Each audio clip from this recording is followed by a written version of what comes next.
toi j'ai mis ma confiance.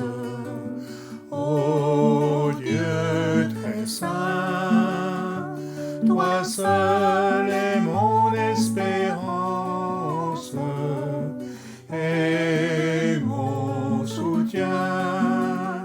C'est pourquoi je ne crains rien. J'ai foi en toi, ô Dieu très saint. C'est pourquoi je ne crains rien. J'ai foi en toi, ô Dieu très saint. En toi j'ai mis ma confiance. Ô Dieu très saint, toi seul est mon espérance et mon soutien. C'est pourquoi je ne crains rien. J'ai foi en toi, ô Dieu très saint. C'est pourquoi je ne crains rien. J'ai foi en toi, ô Dieu très saint. Il arrive parfois qu'on ait de l'amertume. C'est mon sujet d'aujourd'hui. L'amertume, c'est être un peu amer. C'est pas être fâché, c'est pas râler, mais on est amer parce que quelque part, on est passé à côté de quelque chose ou quelque chose nous a échappé. D'ailleurs, le dictionnaire dit que l'amertume, c'est le ressentiment mêlé de tristesse et de déception. On est triste, on est déçu, on devient amer, on est mécontent, on juge les autres, on n'est pas bien trop dans sa peau. Voilà, l'amertume, c'est de ça que je voudrais vous parler.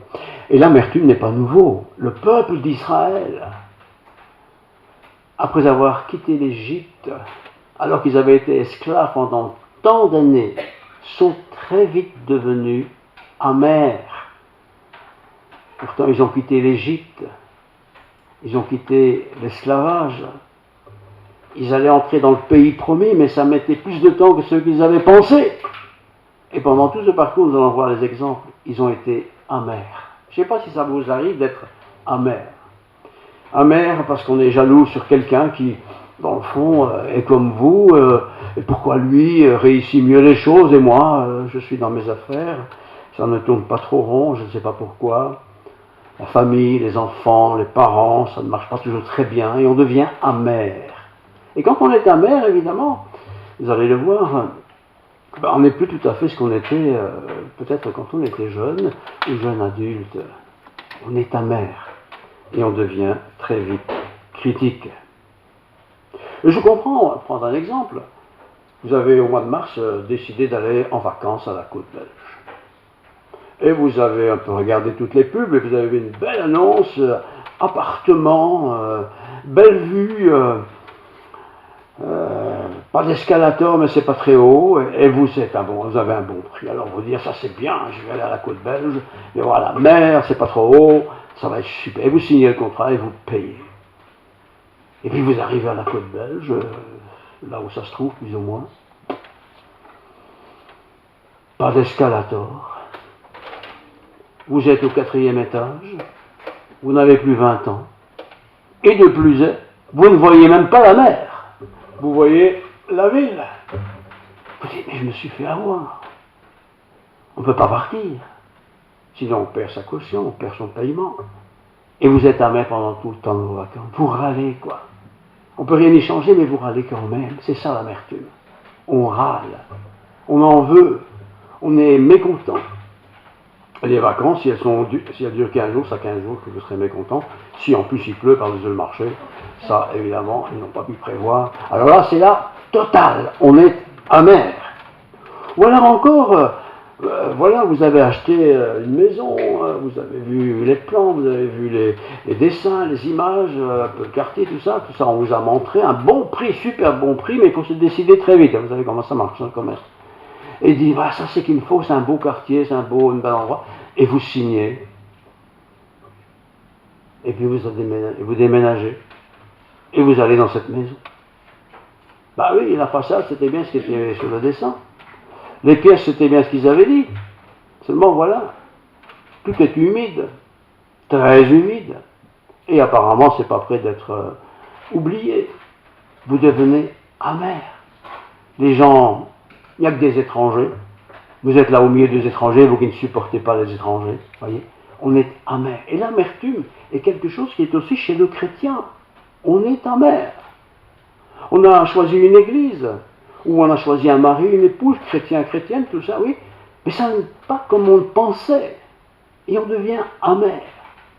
Et le peuple d'Israël a une excellente présentation, non pas pour nous expliquer l'amertume, mais c'est un peuple qui a connu l'amertume, et c'était terrible.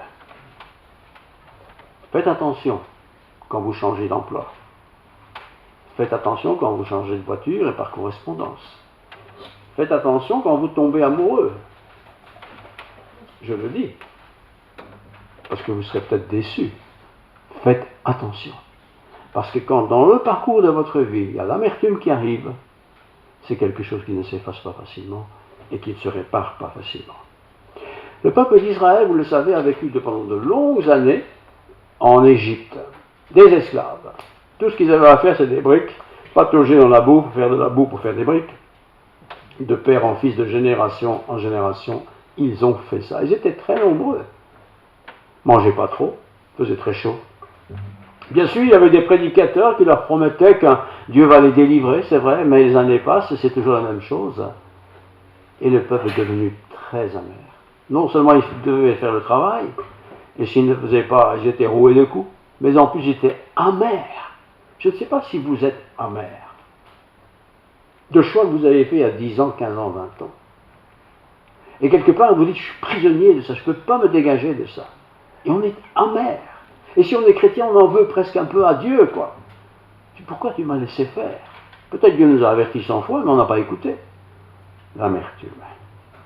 Alors voyons un peu l'histoire du peuple d'Israël pour avoir quelques idées comment les choses se sont déroulées. Exode 14, 11 et 12. Ils dirent à Moïse, donc c'est le peuple, les délégués du peuple, ils dirent à Moïse, Moïse c'est le grand leader, n'y avait-il pas des sépulcres en Égypte? Donc ils sont sur la route du départ pour entrer en terre promise. N'y avait-il pas des sépulcres en Égypte, sans qu'il soit besoin de nous mener mûrir au désert? Que nous as-tu fait en nous faisant sortir d'Égypte? Moïse le pauvre, il est d'un don de la farce. C'est lui qui a conduit le peuple hors d'Égypte, après toutes ces interventions bénies du Seigneur, et c'est naturellement lui qui est coupable de tous les maux, de toutes les souffrances, de toutes les amertumes. Que nous as-tu fait en nous faisant sortir d'Égypte? Ils oublient tout de suite qu'avant ils étaient esclaves, rien ne leur appartenait, esclaves, lundi, mardi, mercredi, tous les jours du mois, tous les jours de l'année, pendant des années. Et les voilà maintenant dans une situation très différente. Ils ne sont pas encore tout à fait dans la terre promise, mais elle est là, tout près, il suffit de traverser un certain fleuve, et ils y seront. Mais ça dure, ça n'avance pas. Que nous as-tu fait en nous faisant sortir d'Égypte? En tant que chrétien, bien sûr, vous comme moi, voilà, on prie le Seigneur. Quand il y a des choix à faire, on lui demande qu'il nous dirige, qu'il nous conduise, que nous fassions des bons choix dans toutes sortes de domaines. Et parfois, les choix ne sont pas ceux qu'on avait espérés. Même ceux qui nous ont conseillés, des anciens d'église ou des spirituels qui nous ont dit fais ceci ou fais cela, ça ne va pas. Et on est amer. Vous savez, des choses qui ont un goût amer, c'est pas sympathique. Mais quand on est amer, on est mécontent de tout. Mécontent des gens, mécontent de l'église même où on va, mécontent des voisins, mécontent de l'entreprise où je travaille, mécontent de mes nouvelles relations. Je suis mécontent, je suis amer. C'est terrible ça.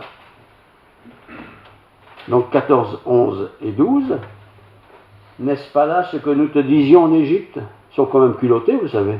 2 millions de personnes, le peuple, pas tous en même temps qui ont parlé. Il y avait des délégués. C'est ce que nous te disions lorsque nous étions en Égypte. Laisse-nous servir les Égyptiens. Ils sont déjà loin de l'Égypte. Ils ont vu des choses extraordinaires de la part de Dieu. Ils sont d'ailleurs toujours bénis de Dieu. Mais ils ont le culot de dire à Moïse, laisse-nous servir les Égyptiens. on n'était quand même pas si mal que ça.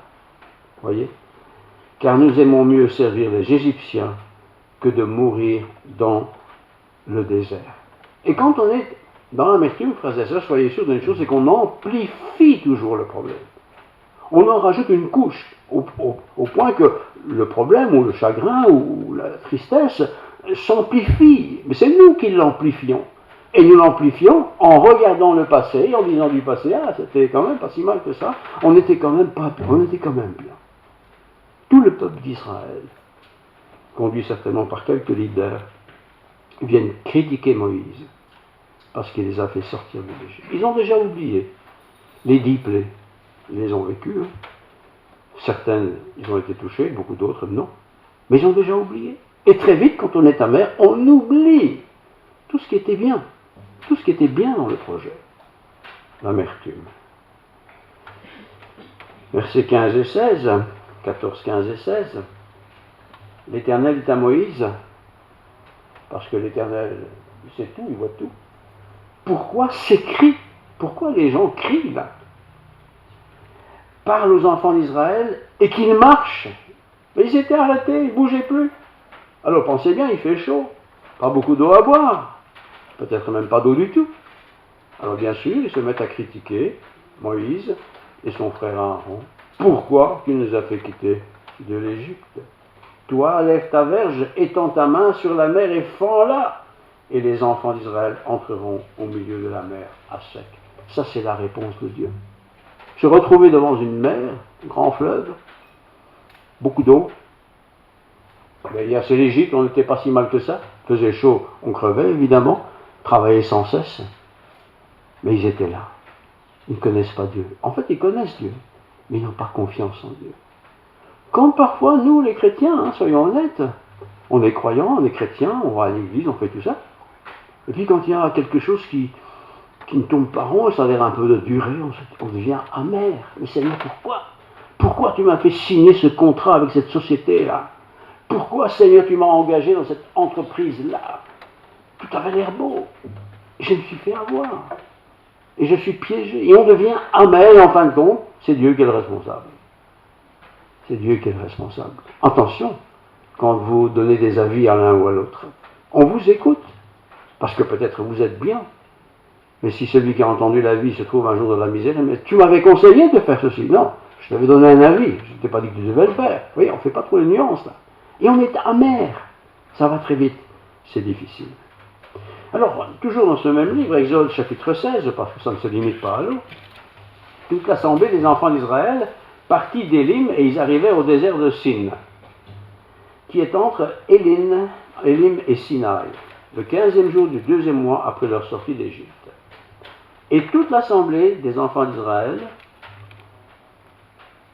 chantèrent des beaux cantiques. Pas du tout.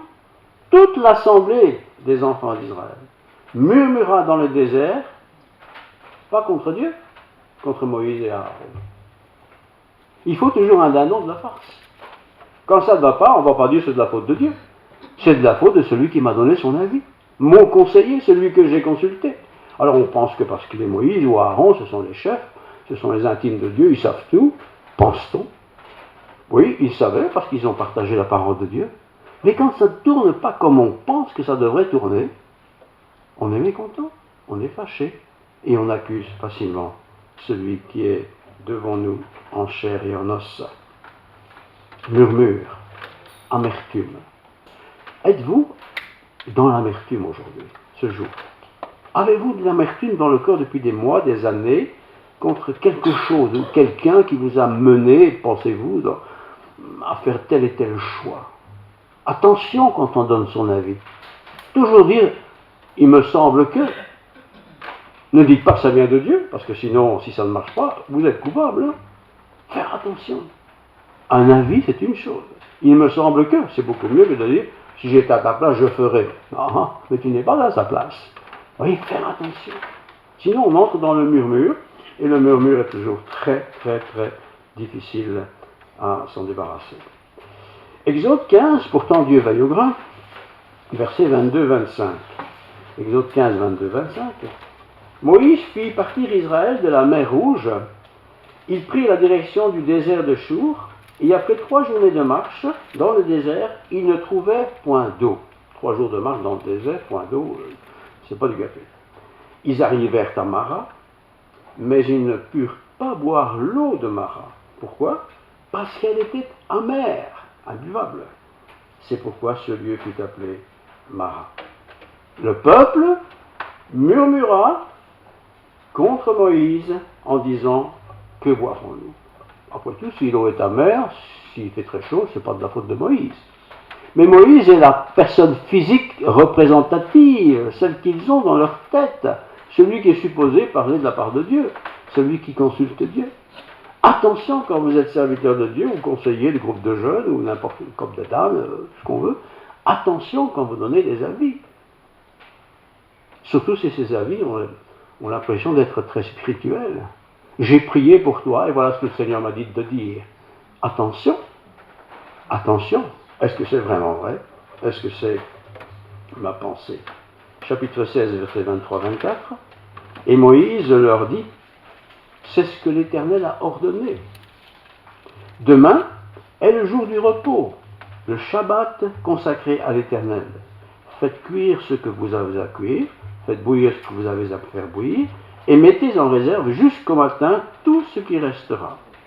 Ils le laissèrent jusqu'au matin, comme Moïse l'avait ordonné, et cela ne devint point infect, et il n'y eut point de verre. Il y a quand même chez Dieu, chez les serviteurs de Dieu, chez Dieu, puisqu'il les conduit, comme ça des petites choses qui peuvent arriver, pour montrer qu'après tout, le choix qui a été fait par la personne est un bon choix, oui, mais que parfois dans ce choix, il y a des difficultés. Mais là encore, Dieu est amour, Dieu fait attention, et il nous permet d'avoir des petites friandises chemin faisant. Il y a des friandises de la part de Dieu dans le cours de notre vie, toujours. On voit évidemment les grandes choses qui ne vont pas bien, mais il y a toutes ces petites choses qui sont peut-être annexes, mais qui sont là, et qui peuvent, me semble-t-il, être source d'encouragement pour l'un et l'autre. Le problème, c'est le problème de cette muraille d'eau qui a été réglée, vous connaissez bien l'histoire. Et puis il y avait le problème de l'estomac. On a faim. Sans doute qu'ils sont partis un peu avec des réserves, mais au bout d'un certain temps, ces réserves, ou la manière de cuire ces réserves, ça s'est diminué, et ils se sont retrouvés avec pas grand-chose. Et au chapitre 16, versets 23-24, Moïse leur dit: c'est ce que l'Éternel a ordonné. Demain est le jour du repos. On est dans l'embarras, on est dans la souffrance, on n'a rien à boire, rien à manger ou pas grand-chose, et lui parle de repos. Je continue. Demain est le jour du repos, le Shabbat consacré à l'Éternel. Faites cuire ce que vous avez à cuire, faites bouillir ce que vous avez à faire bouillir, et mettez en réserve jusqu'au matin tout ce qui restera. Ils le laissèrent jusqu'au matin, comme Moïse l'avait ordonné, et cela ne devint point infecté. C'est chaud là-bas, hein? Et il n'y eut point de verre, pas d'asticots dans la nourriture. Quand il fait chaud, tout le monde sait que les asticots sont très vite là. Ils se sont plaints parce que ce n'était pas le top. La nourriture, c'était quand même limité.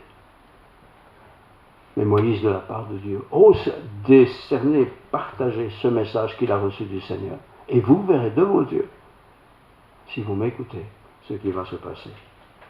Moïse dit: mangez-le aujourd'hui, car c'est le jour du Shabbat. Ben oui, le jour du Shabbat, on ne mange pas. On ne prépare pas de repas. Mais ce repas, ils n'ont même pas dû le préparer, il était déjà préparé de la veille. Mais eux croyaient que ce repas serait pourri pour le Shabbat, et qu'ils auraient faim le jour du Shabbat. Mais non, Dieu pourvoit aussi à nos besoins lors du jour de repos. Aujourd'hui, donc, vous n'en trouverez point dans la campagne, pas d'asticots, où que vous soyez. Dieu veille, Dieu vous bénit. Gardez confiance en moi. Et puis, il y a le don du pain, je viens de le dire, et puis il y a la conservation de la nourriture. Exode 16, 23-24, il fait un peu chaud, on peut bien comprendre le problème. Et Moïse dit: c'est ce que l'Éternel a ordonné. Demain est le jour du repos. Vous ne travaillez pas. Vous ne cuisez pas du pain. Vous en avez fait le double hier, je vous l'ai recommandé, vous l'avez fait, et vous allez voir ce qui va se passer. Quand on écoute Dieu, frères et sœurs, franchement, même dans des choses qui nous semblent, c'est ridicule, pas possible, eh bien Dieu quand il ordonne quelque chose, il permet que cette chose s'accomplisse, quand ça vient de Dieu. On imagine bien que dans le désert, il n'y a pas de frigo, il n'y a pas tout ce qu'on veut là. 48 heures dans la nourriture, dans le chaud, c'est foutu, ça va être bouffé par les asticots. Il y en aura partout. Mais Dieu a dit non, écoutez-moi, je vous ai dit du pain pour 2 jours, faites du pain pour 2 jours. Moïse, il n'a fait que transmettre le message. Évidemment, c'est Moïse qu'on lui tire les oreilles, parce qu'il n'aurait jamais parlé avec Dieu. C'est aussi comme ça dans la vie chrétienne.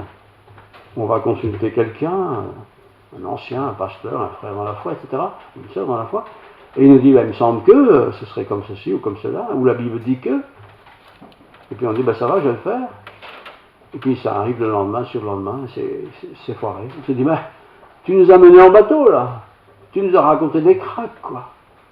Nous sommes comme ça. Exode 17, toujours le peuple d'Israël, grande échelle, versets 1 à 7.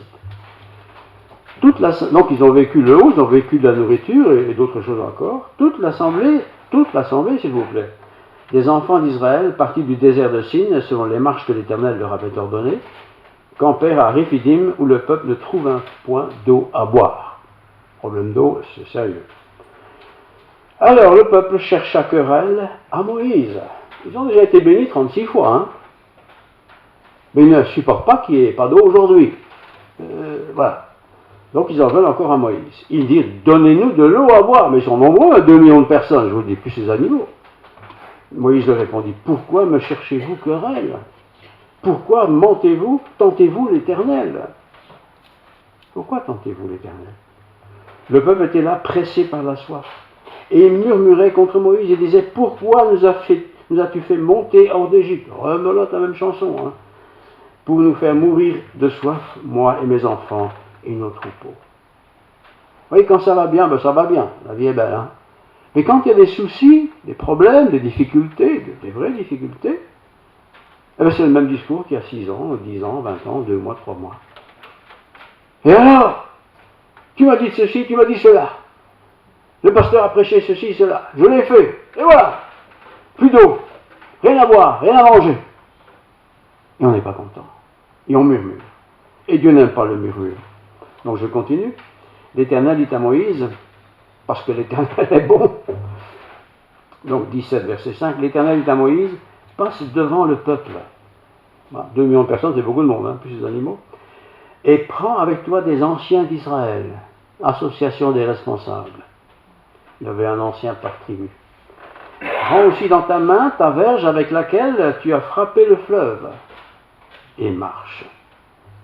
Voici, je me tiendrai devant toi sur le rocher d'Horeb. Tu frapperas le rocher, et il en sortira de l'eau. Vous avez déjà vu de l'eau sortir d'un rocher? Et le peuple boira. Et Moïse fit ainsi aux yeux des anciens d'Israël. Il donna à ce lieu le nom de Massa et Mériba, parce que les enfants d'Israël avaient contesté, et parce qu'ils avaient tenté l'Éternel en disant, l'Éternel est-il au milieu de nous, ou n'y est-il pas? Évidemment, frapper un rocher, on imagine bien, c'est pas un gros bloc de béton, hein, c'est un rocher avec toutes sortes de choses dans le roche, mais Dieu l'a frappé, et puis l'eau est arrivée, par la grâce de Dieu, où l'eau était toujours là d'ailleurs, personne ne le savait, toujours est-il qu'il y avait de l'eau. Dieu pourvoit. Mais parfois on est tellement impatient que la réponse à ma prière, à mon attente, est là. L'eau était toujours là, j'imagine, elle n'est pas venue du ciel. Il fallait trouver l'endroit, il fallait trouver la bonne...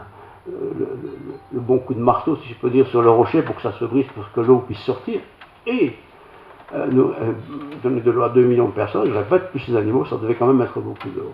C'est ça, Dieu. Nous limitons, frères et sœurs, souvent Dieu à des choses qu'on a déjà eues dans le passé ou que d'autres ont eues là-bas. Mais Dieu sait bien ce qu'il nous faut. Il sait bien qu'on a besoin de boire. Il sait bien qu'on a besoin de manger et d'autres choses. Dieu le sait.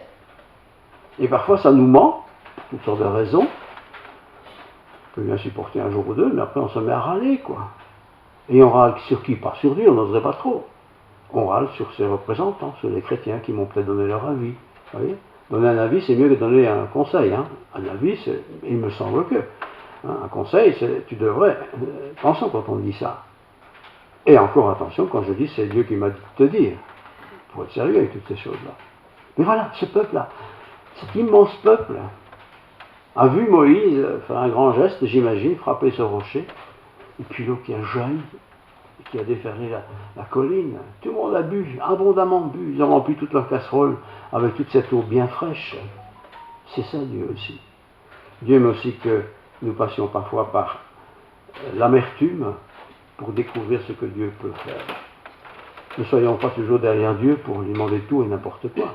Ici, on remarquera que la nourriture, traverser la mer, de l'eau, ce sont des choses vitales, essentielles. Seigneur, donne-moi un nouveau divan. Ah oui, continue à prier, mon garçon. Tu vas avoir un nouveau divan, j'en sais rien, ou une nouvelle cuisine. Hein. C'est pas ça. L'essentiel, c'est ce qu'il nous faut pour vivre. C'est ça que Dieu veut nous donner, avec générosité. Mais l'homme est ainsi, ingrat, mécontent, râleur, et il n'y a rien de nouveau, même à l'époque de Jésus, chapitre 17 de l'évangile de Luc.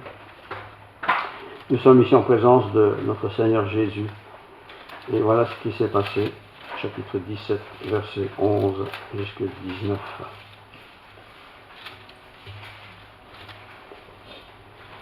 Jésus, se rendant à Jérusalem, passait entre la Samarie et la Galilée.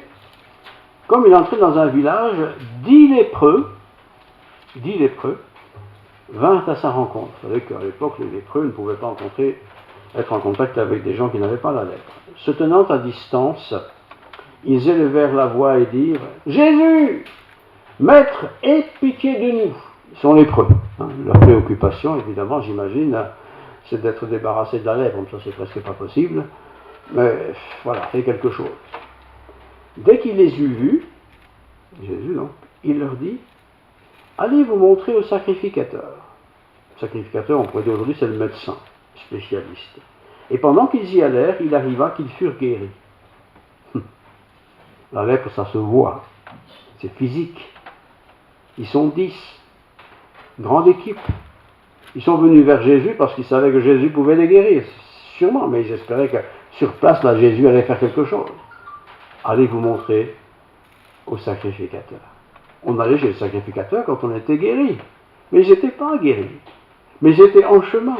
Et tandis qu'ils avançaient, ils avaient leurs vêtements, je suppose, eh bien, ils ont été guéris. Ils n'ont peut-être même pas remarqué qu'ils étaient en train d'être guéris. L'un d'eux, se voyant guéri, quand même quelqu'un, revint sur ses pas. Il devait aller chez le sacrificateur, mais il revient sur ses pas, glorifiant Dieu à haute voix. Il revient vers Jésus, glorifiant Dieu. Merci Dieu, je suis guéri. Je suis de nouveau libre. Je peux de nouveau réintégrer la communauté. Il tomba sur sa face aux pieds de Jésus et il lui rendit grâce. C'était un Samaritain. Vous savez, les Samaritains, c'est la province du centre qui n'ont pas de contact avec les gens du sud ni du nord. Ils ne se parlent pas, quoi. Ils ne sont pas très aimés. Ils ont un Dieu qui est un peu différent que l'Éternel. Mais quand même, ils sont allés vers Jésus. Et c'est lui seul, le Samaritain. Il est revenu sur ses pas pour dire merci à Jésus. Jésus, prenant la parole, dit « Les 10 n'ont-ils pas été guéris ?» Ils étaient 10, hein. Et les 9 autres, où sont-ils? Ne s'est-il trouvé que c'était étranger pour revenir et donner gloire à Dieu? Puis il lui dit « Lève-toi, va, ta foi t'a sauvé. » Quel exemple! Parfois, en tant que chrétien, on crie Dieu, Dieu fait ceci, Dieu fait cela. Bon, Dieu le fait pas, je ne sais pas. Mais s'il le fait, on est si peu reconnaissant. On a si peur de le partager. On a si peur de le partager. Cet étranger-là, celui qui n'était pas un protestant ou un chrétien évangélique ou qui, je ne sais pas, c'était religieux d'ailleurs. Un peu peut-être, mais il est allé voir un guérisseur, Jésus. Voilà. Il a eu foi, il a été guéri, il est venu pour être reconnaissant à ce Jésus et au Dieu qui a conduit ce Jésus. Il n'est plus allé chez le sacrificateur. Il était guéri, plus besoin d'aller se montrer. Comme c'est fantastique cette histoire. Un autre passage un peu plus loin, pour vous montrer que ça se trouve partout dans la Bible, hein. C'est encore comme ça aujourd'hui. Voilà 1 Corinthiens, chapitre 10, Voilà, 1 Corinthiens 10, versets 9 à 10. Ne tentons point le Seigneur, comme le tentèrent quelques-uns d'entre eux qui périrent par les serpents. Vous vous souvenez, dans le désert, hein, ils sont moqués de Dieu, ils ont été mordus par les serpents, ils sont morts. Ne murmurez point, comme murmurèrent quelques-uns d'entre eux qui périrent par l'exterminateur. Ces choses leur sont arrivées pour nous servir d'exemple. Il y a assez d'exemples autour de nous, d'hommes et de femmes, qui ont été manifestement bénis du Seigneur, guéris de maladies par le Seigneur.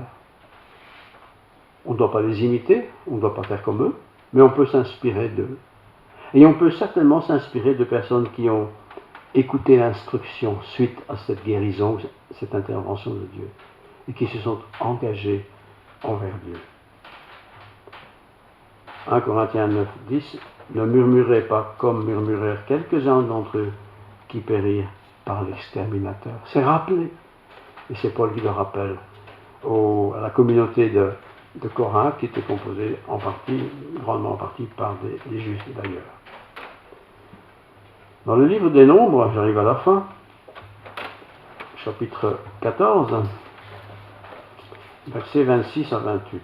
Nombre 14, verset 26. L'Éternel parla à Moïse et à Aaron et dit: jusqu'à quand laisserai-je cette méchante assemblée, c'est le peuple d'Israël sorti d'Égypte, jusqu'à quand laisserai-je cette méchante assemblée murmurer contre moi? Vous voyez, murmurer, c'est dire sans dire, tout le temps, pas content de Dieu, mécontent. On ne le dit pas franchement, parce qu'on est peut-être poli, mais on murmure. Jusqu'à quand? J'ai entendu les murmures des enfants d'Israël qui murmuraient contre moi. Vous avez déjà vu un enfant quand il est puni là, hein? Il ne dit pas vraiment, mais il murmure. C'est ça, murmurer. Et nous les adultes savons aussi murmurer. Hein? Oui, bon, oui. Dis-leur, je suis vivant, dit l'Éternel. Je vous ferai ainsi que vous avez parlé à mes oreilles. Vous m'avez demandé de vous guérir. Je vais vous guérir. Mais soyez patients, attendez le moment. Et Dieu ne dit pas d'attendre 20 ans, il va le faire. Mais il y a un temps et un moment pour tout. Alors, je ne sais pas si dans votre nature vous êtes plutôt amer, bileux, râleur, je ne sais pas. Si vous êtes plutôt des gens, c'est comme ça, est-ce que c'est que Dieu le veut? Je ne sais pas. Mais ne soyons pas amers.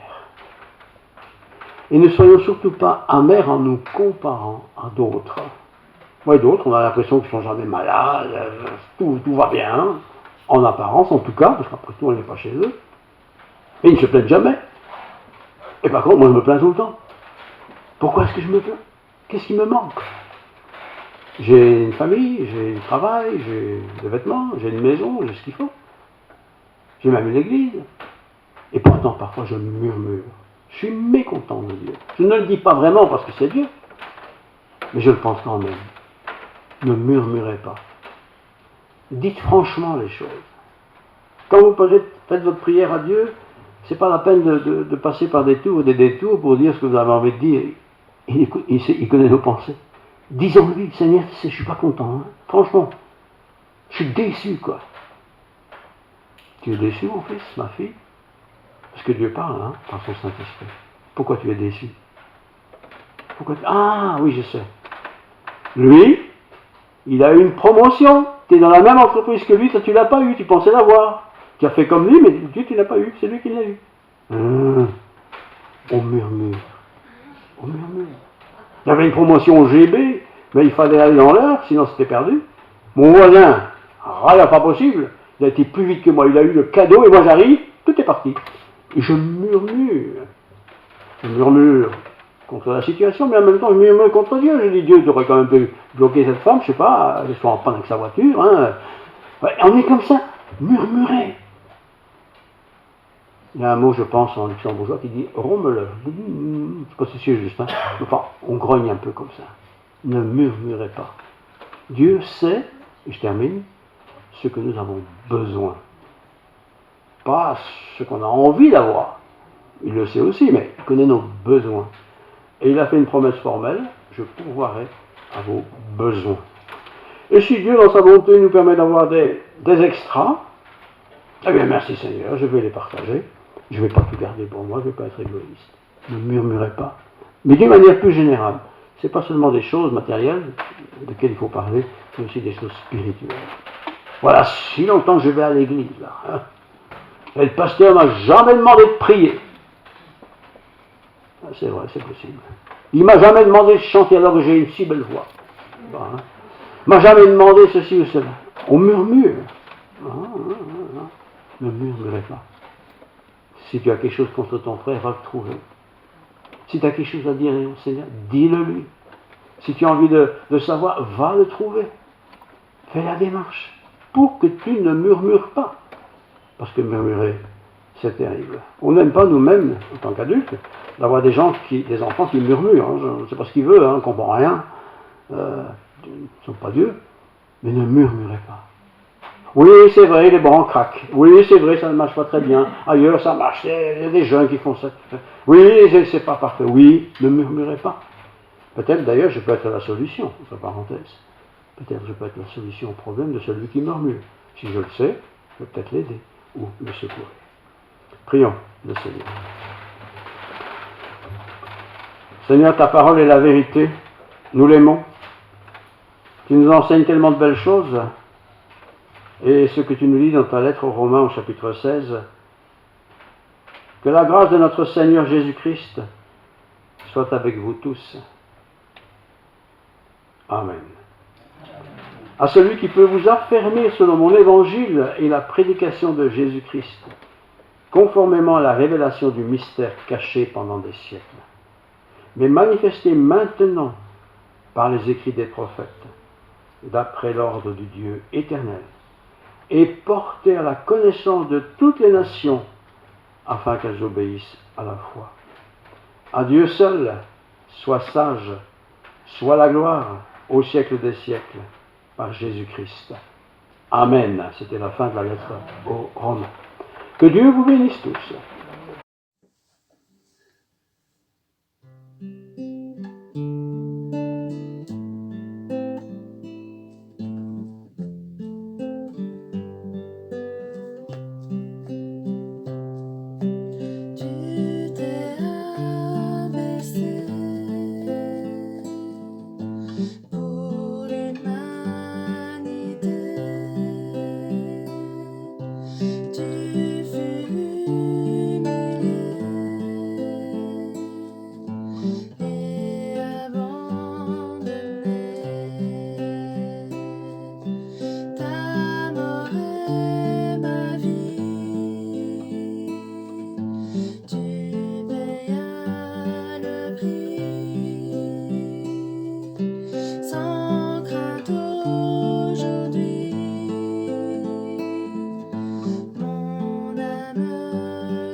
Chant